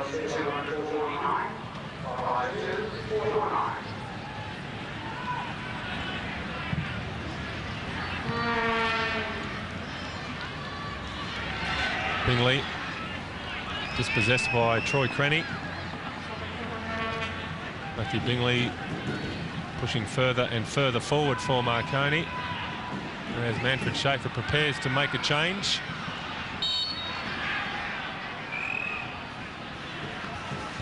And Bingley unable to control the ball as Andy Harper takes the long walk. Vlado Zoric, the player to come on. And Foster as well, going off for Marconi. So reputation's clearly counting for naught in the mind of Manfred Schaefer. Harper and Foster off. Sean Babbage and Vlado Zoric on for the Stallions. Another night without reward for Andy Harper. So a reshuffle. We'll see Zoric into the centre of midfield. Sean Babbage, of course, an out-and-out striker, getting his chance to turn things around for Marconi, who, it must be remembered, despite their indifferent form in this game, are only a goal down. There's time for an equaliser and perhaps more. Farina, though, now challenging for the strikers, and a great save there by Catlin, who had to adjust. Shot taking a deflection, and that would have been a little bit fortunate if that one had gone in from Farina. Don't know what happened to Bobby Catlin there. In the end, a good adjustment. Frank sees very well here. Oh, it's the deflection. You see Bob moving across, and in the end, a great reaction save to come back over and parry the ball. See it again, and it definitely gets a full deflection off, and Bob Catlin adjusts very, very well. That is a great save there from big Bobby Catlin, and it may be a turning point for Marconi. Who knows? Longo's cross picked out by Gwynn.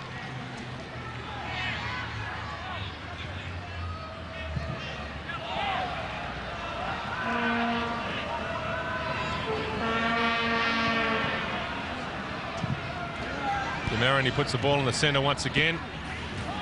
Maloney, a strong header. Now Renault. And Renault getting the angles completely wrong there. But it demonstrates one part of the play, Michael, that there was no support from any Marconi player. I mean, it was a fair whack of time before he was able to move the ball.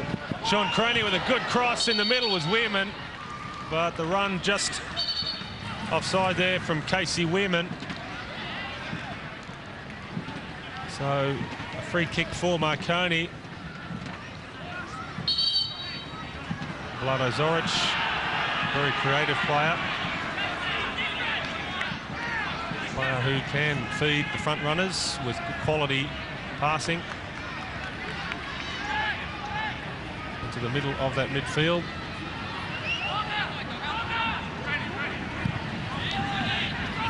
"20 minutes left for Marconi to make amends. Here's a chance, good run forward by Cassidy. The cutback was picked out well by Gwynn for Brisbane.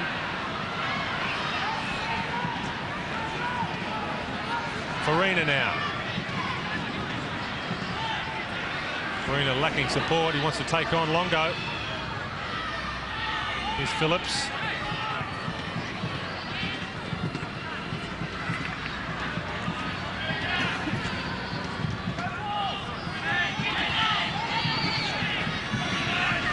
Sean Craney now, taking their time, Brisbane. Weirman.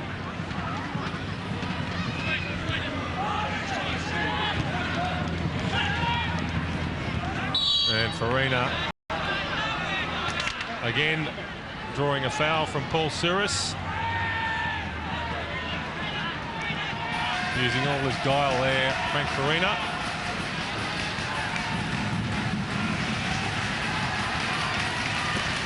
Free kick to Brisbane on the edge of the box. Farina lines up the goal towards the back post, and too high in the end for Batterston. Wouldn't be a surprise if Farina took himself off for the final stages of the match. He's had a very difficult week, of course, with that bruised cheekbone. Unable to train for most of the week, unable to eat solids for most of the week.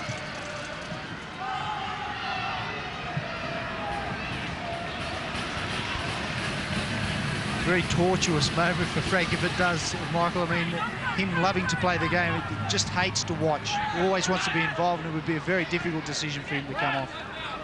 Awara Tifi has done well there to get away from Batterston. As, in fact, we can see a change imminent for Brisbane. Peter Tukasi having a word to Wayne Knight. Patterson in there quite clumsily on Awaratifi. Free kick here for Marconi. Danger for Brisbane. Maloney towards the back post. Castley with the header. Sean Babbage with the overhead. And always a big ask there for Babbage with his back to goal. Yeah, again, a good deep long ball into the back and a good header across. Unfortunately, Sean Babbage finding himself with his back towards the goal with virtually 3 or 4 players.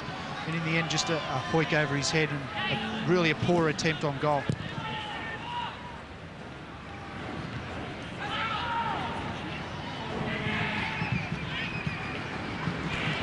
Troy Crenny working well on the left flank for Brisbane. Lines up the shot, Troy Crenny, and just battered away there by Catlin. Perhaps surprised by the shot in the end. There's Marconi win a free kick. Right on Babbage.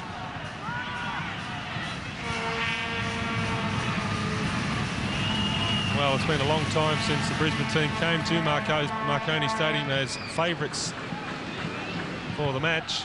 That was the case, of course, going into this game, as Wright takes a heavy knock there from Castley.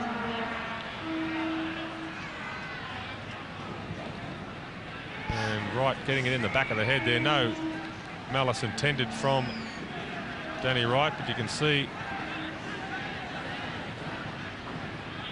Castley, I should say, was guilty of any intent. It's the way the referee saw it.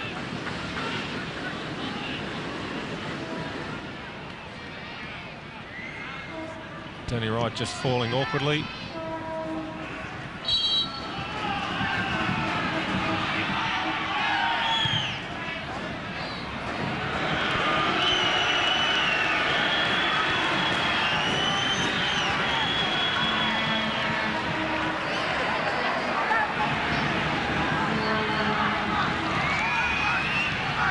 Here's DeMarini.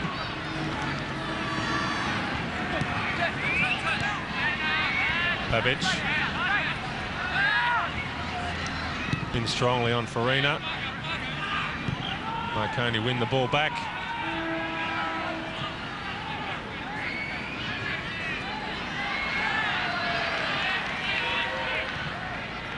Castley. Bingley.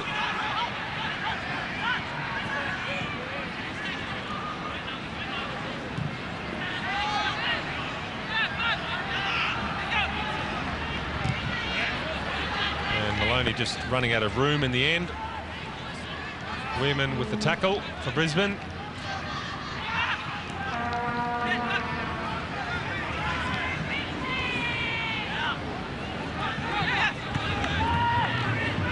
Good pressure applied there by Reno. Maloney now with the chipped ball into the box. Zorich unable to control the rebound.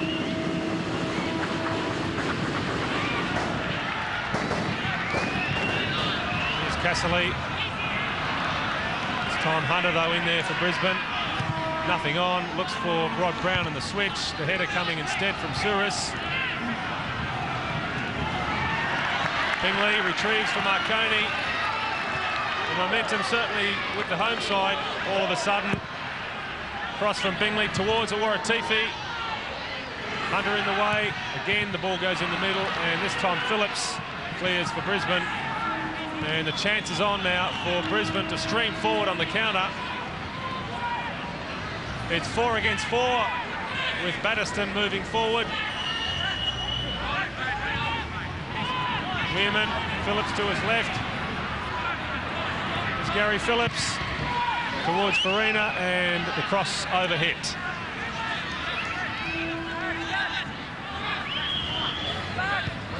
We saw the difference in the two counter-attack styles there, Michael, with Brisbane really countering 4 against 4, whereas Marconi would usually find themselves 1 or 2 against 4 or 5. Well, Sean Babbage now all of a sudden behind this Brisbane defence, and it needed a good recovery from Glenn Gwynn, who's not happy with giving away the corner. But I can tell you his goalkeeper would be delighted he got himself in there, Glenn Gwynn. It was a well-timed tackle. as Manfred Schaefer makes his final adjustment. Robert Stanton onto the pitch to replace Luke Casserly. Stanton, who can play anywhere in the back line or midfield. Immediately into the penalty area for this corner, to be taken by Maloney. A good grab there by Clint Bolton, who's looked very composed this evening.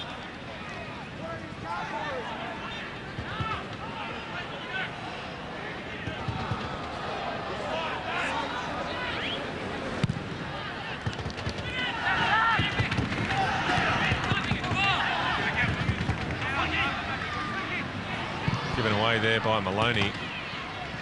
Weirman now waiting for support.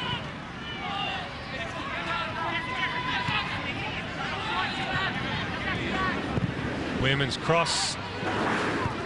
Headed back there by Farina. Troy Cranny lays it off for Danny Wright. And the shot from Wright was in the right direction. Not enough power though to threaten Catlin. Marconi now push forward. So the match opening up in these final stages. Just over 10 minutes left. The result in the balance.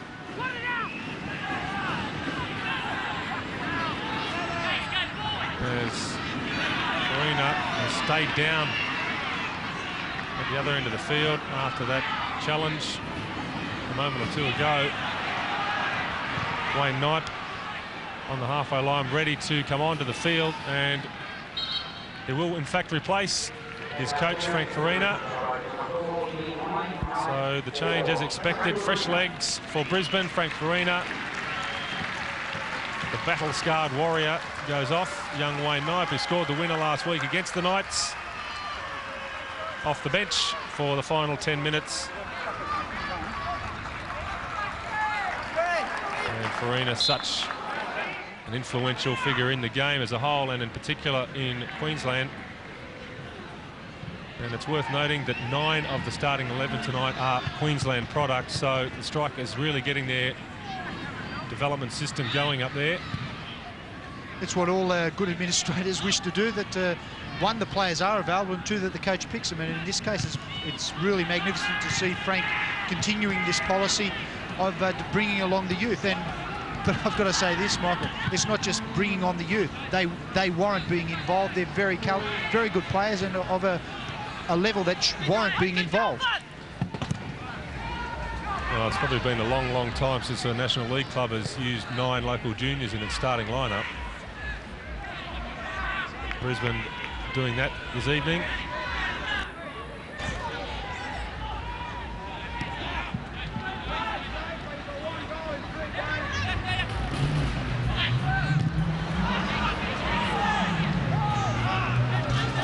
Well, Marconi really have to force the issue here and leave spaces at the back. It's all or nothing.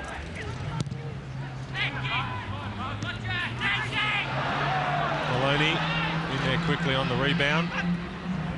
Renault.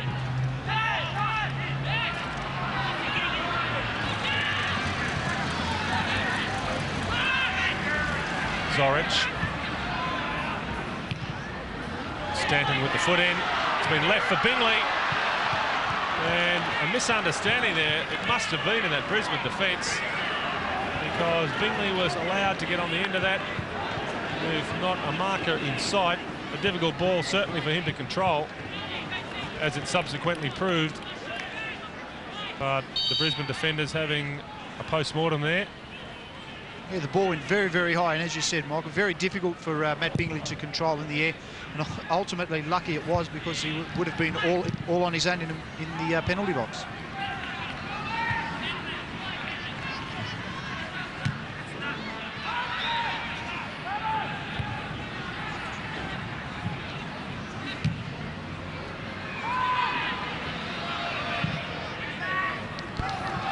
Very athletic leap there by Wayne Knight. Marini finds Renault, who can only really help the ball on and over the sideline. So Frank Farina now in his alter ego as a coach, having done his bit on the park, now earning his crust off it, trying to make sure that the Brisbane Strikers can hold on to the 3 points here. Cranny moves forward on this right side.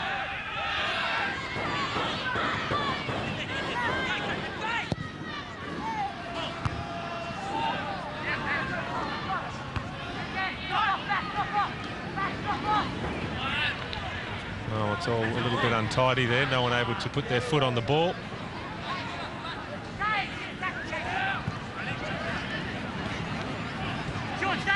Good hassling there by Weirman, who continues his run. He puts pressure on Souris. A very acrobatic clearance by Souris.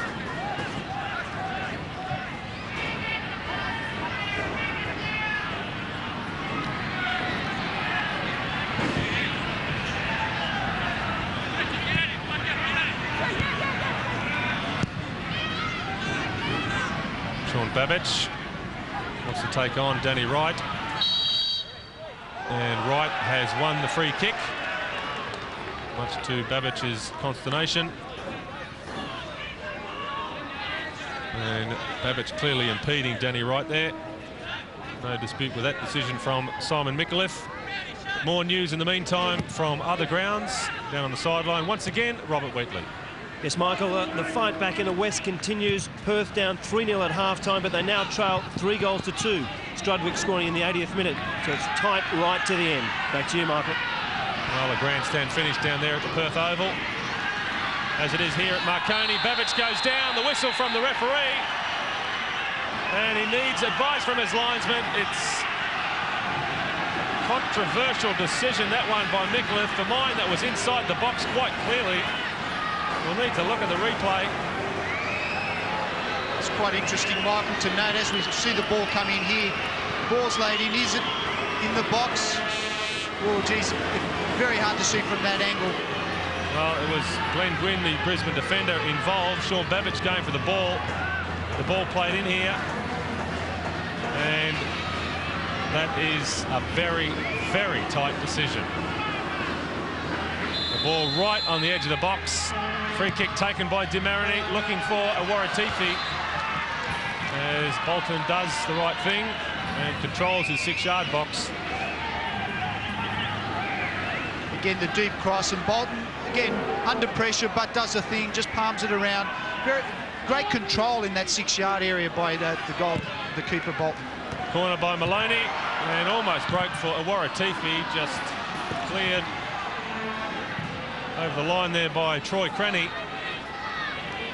Marconi understanding the urgency now.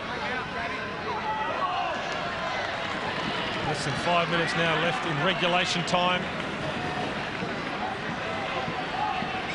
Marconi still behind thanks to that 27th minute goal from Rod Brown.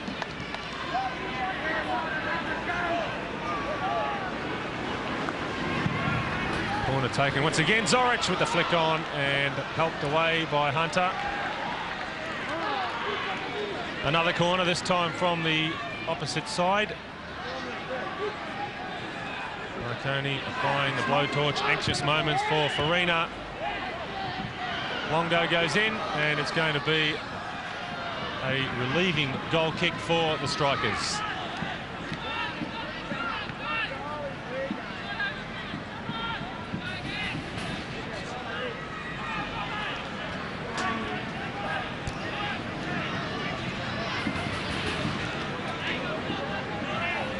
Well, Brisbane now just hanging on grimly. But it just goes to show the fortunes of football, Michael. I mean, Brisbane deserve it up until this time, winners, and cruising to a result. But at the same time, it only took one turn. One Sean Babbage burst into that penalty area, and a controversial decision which could have seen the points shared with a penalty given. Well, here he is again, Sean Babbage. And no dispute about the fairness of that tackle from Gwynn. So Brisbane really under the hammer here. Marconi throwing everything at the visitors. Corner after corner. Clint Bolton standing firm in the heart of that Brisbane defence.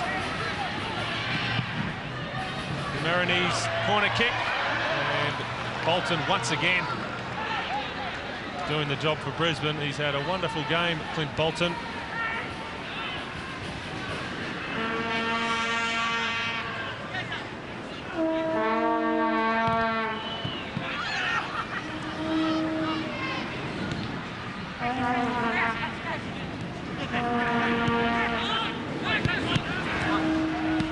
Crenny getting past Renault.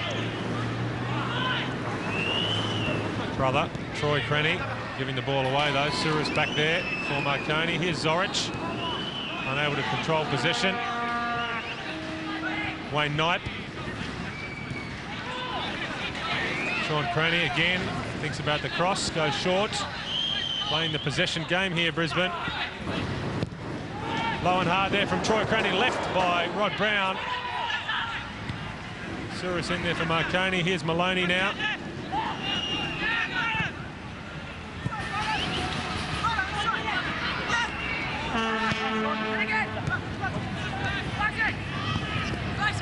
Good turn this one by Maloney.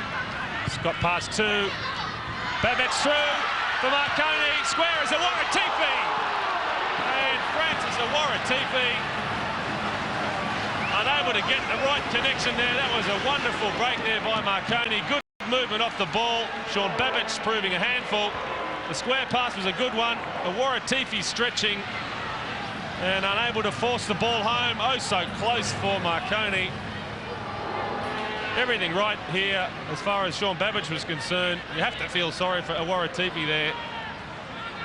The bounce really not favouring him. But Brisbane escape again. And here they are at the other end with Sean Crenny. We're into stoppages.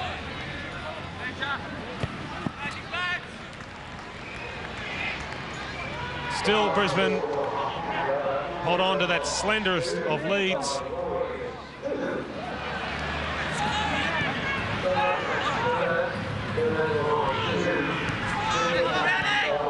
Longo. Everyone forward now for the home side.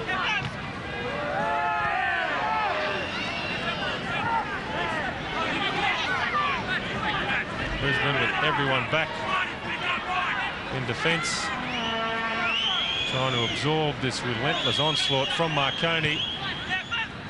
They've made life very difficult in the final stages here, Marconi, for Brisbane. Demarini now setting up the free kick. Waits for Dominic Longo to make his way forward. Plenty of strength in the air for Marconi. Awaratifi and Longo. Zorich as well. Towards Awaratifi, missed by Bolton. Here's Longo. And cleared off the line by Batterston. It just won't go in for Marconi. As we see the free kick come across, too much traffic there for Bolton. Longo turns the shot towards goal, and Batterston in the way for Brisbane. As a player is down in that centre of the park. A Brisbane player, desperate defending by the strikers. And some tired bodies there. It was Glenn Gwynn, in fact, who took a heavy knock in that scramble. Brisbane trainer onto the park. Gwynn with a hip problem. So Gwynn forced to help out as the backhander comes there from Brendan Renault it was, and somehow Brisbane keep it out once again. Well, nothing's going right for Marconi in these dying stages. A fantastic backhander there by Renault. What an acrobatic save that was by Bolton, who has safeguarded the points. Bobby Catlin there coming forward for the corner for Marconi. Here's Zorich towards the back post. The Awaratifi! And again, Marconi miss out when it counts. Stretching there, Awaratifi. The cross from Zorich was well weighted and well flighted. And Awaratifi really should have found the mark there. But it's too late for Marconi. They gave it their best shot in the final stages. What a finish it was here at Marconi Stadium. We saw Dominic Longo hit the upright. We saw Sean Babbage go down under the challenge of Glenn Gwynn. It could so easily have been a penalty. There was scramble after scramble in that Brisbane defence in the dying stages, but it just wouldn't fall for Marconi, and in the end the smile belongs to the victor. Frank Farina, the player coach of the Brisbane Strikers, satisfied that his team has continued their unbeaten run. 6 games and no defeats for the top of the table Strikers. The goal after 27 minutes from Rod Brown, enough to give the Queenslanders the full points here at the Marconi Stadium. The final score, the Brisbane Strikers 1, Marconi-Fairfield 0. We'll now go down to the sideline and Robert Wheatley. Yes, thanks, Michael. And Brisbane keep on that road. 3 consecutive victories before this and another one tonight, and they'll certainly keep the pressure right on Sydney United.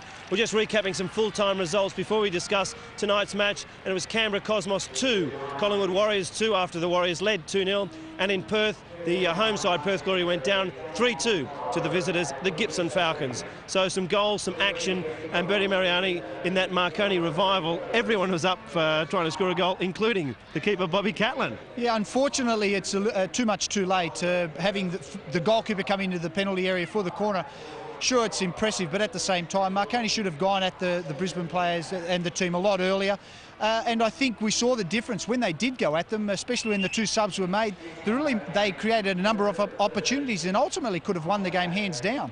Well, chances right at the death to Longo, to Waratifi and Babbage as well. So you're right, they did make their chances. Yeah, they had plenty here. I mean, first of all, this was a half chance by Bingley, found himself in the box, the ball coming down. But it was more a mental change. I mean, you saw with the 2 substitutions that Marconi went at Brisbane. And Brisbane had played a very tough game, a very physical game in the essence that they played a lot of pressurised football in the middle of the park. And it started to show towards the end where you had Babbage making plenty of breaks in behind the defence. All right, the pace of Babbage certainly did open up Brisbane on a few occasions, but when your confidence down, goals just wouldn't come for Marconi. No, and as we saw, I mean, we had Brad Maloney having that opportunity where he probably had too much time and 1,000 thoughts going through your head. The last thing you want in that position. So he's right at the end. Vladazic, beautifully weighted ball to the far post, and unfortunately, Waratifi got up, but the ball just slided to the side of the post. And even a more clear-cut clinical chance, the one the Babbage even cut back, Waratifi just couldn't stretch to it. Yeah, it's when you're under pressure, when things aren't going your way, they just continue that way, and it was an unfortunate situation. Babbage made a great impression when he came on. He's very quick, very technical, and loves to get in behind the defence, and it was an aspect that was lacking in the Marconi game first half. All right, the super sub Babbage did as much as he could on the night, but not enough for Marconi in the end. Well, let's have a look at what's coming up on the Sports Diary this weekend. And on Sunday, tomorrow, Brazilian football on ESPN, followed later that night by our live and exclusive coverage of the UTS Olympic Adelaide City match. Join us there from Belmore Sports Ground. Monday morning, early time for a start to Derby and Middlesbrough in the English Premier League, followed by the Road to 1998 World Cup later that night on ESPN. Tuesday, more action in the English Premier League. Sheffield Wednesday come up against Nottingham Forest just before 7 o'clock on Sports Australia, and Dutch football on ESPN. Willem 2 versus PSV. Busy night on Thursday with European football, but the feature is that UEFA Champions League match between Manchester United and Juventus, Porto and AC Milan, and join Bertie Mariani and myself again for kick-off late on Thursday night. ESPN's the station to watch. We do hope you've enjoyed tonight's coverage. A lot happening, more action to come tomorrow night. On behalf of Michael Cockrell, Bertie Mariani and the entire Sports Australia team, Robert Wheatley saying good night.